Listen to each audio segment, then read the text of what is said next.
کوئی مجھے اس لعنت سے چھٹکارا دلا دے۔ خدا دشمن کو بھی اس لعنت سے محفوظ رکھے۔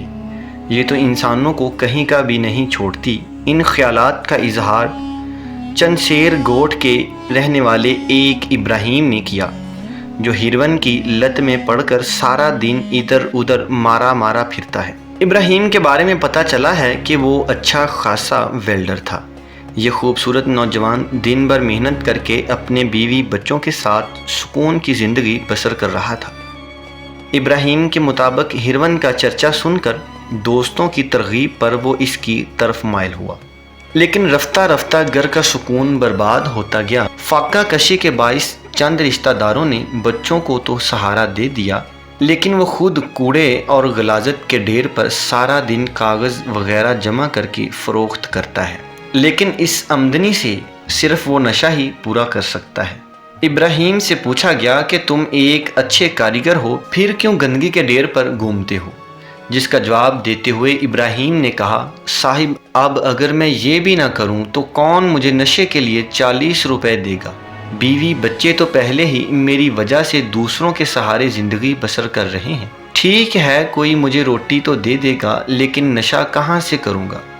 اگر نہیں کروں گا تو میری حالت غیر ہونے لگتی ہے۔ روٹی چاہے ملے نہ ملے، ہیروین ضرور ملنی چاہیے۔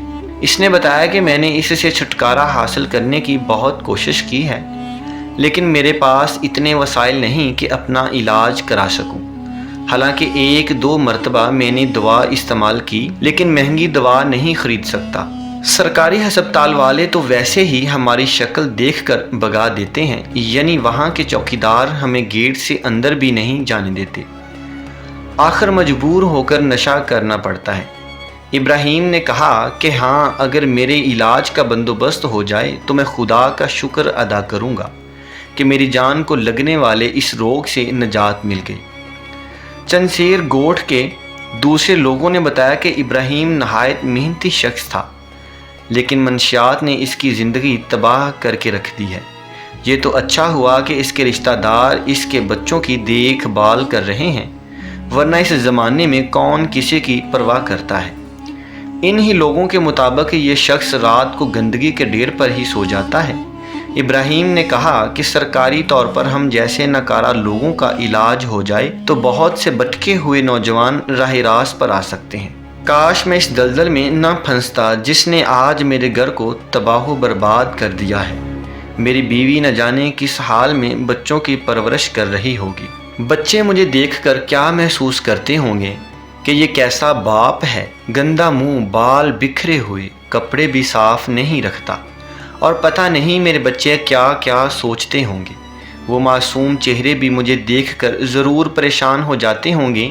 یہ باتیں کرتے ہوئے ابراہیم کی آنکھوں سے زاروں کی تار آنسو جاری تھے، اور وہ سامنے میدان میں لگے ہوئے ایک گندگی کے ڈھیر پر ردی کاغذ اٹھا کر اپنے تھیلے میں ڈالنے لگا۔ یقیناً نشہ انسان کے لیے زہر قاتل ہے۔ یہ انسان کو تباہ و برباد کر کے چھوڑتا ہے، جیسے کہ آپ نے اس ویڈیو میں سنا ہے۔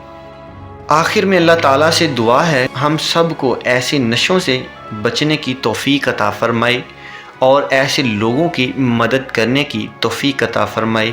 اسلامی واقعات کے دوستوں، یہ ویڈیو اپنے رشتہ داروں دوستوں میں لازمی شیئر کیجیے گا۔ ہو سکتا ہے کہ اس ویڈیو سے کسی کا بھلا ہو جائے، کوئی انسان اس بری عادت سے دور ہو جائے۔ اللہ تعالی ہمیں اپنے حفظ و امان میں رکھے، آمین۔